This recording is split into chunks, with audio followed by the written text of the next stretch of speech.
It's just gone 10 o'clock. I'm Kirsty Young.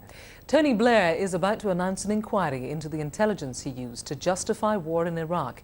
President Bush has already launched his own investigation after claims that intelligence reports about Saddam Hussein's chemical and biological arsenal were wrong. Here's our political editor, Andy Bell. Once the Americans decided they were going to have their own inquiry into what went wrong with weapons of mass destruction, it really became unsustainable for the British government to keep saying, look, everyone must simply wait for the Iraqi survey group to complete its work. That's why the British government must now have its own inquiry as well.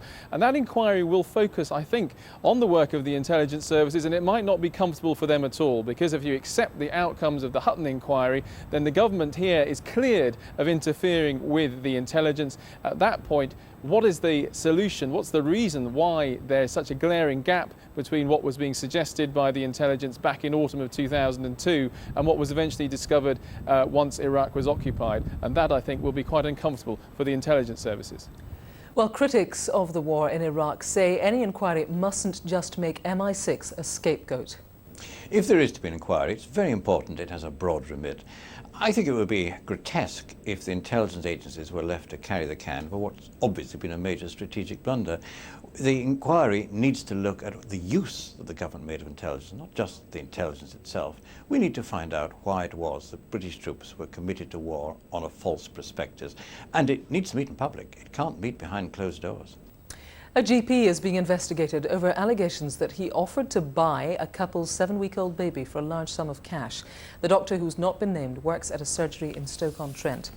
Former football hero George Best has agreed to go back into rehab after being convicted of drink driving. The one-time Manchester United player was banned for almost 2 years and fined £1,500.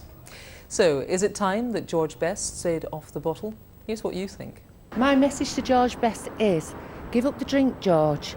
Now, it's no good. Drinking and driving is bad for you, and it's bad for other people on the road. My message to George Best is that you've had a second chance, and not many people get a second chance. And you've got to look after yourself. My message to George is, George, how many chances do you want? Pull yourself together. My message to George Best is, George, thanks for all the happy football memories. Lead your life as you think fit, but please don't break the law.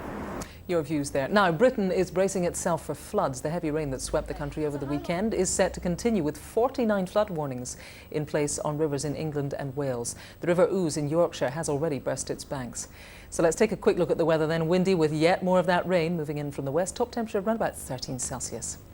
That's it from me and the 5 News team. Good night.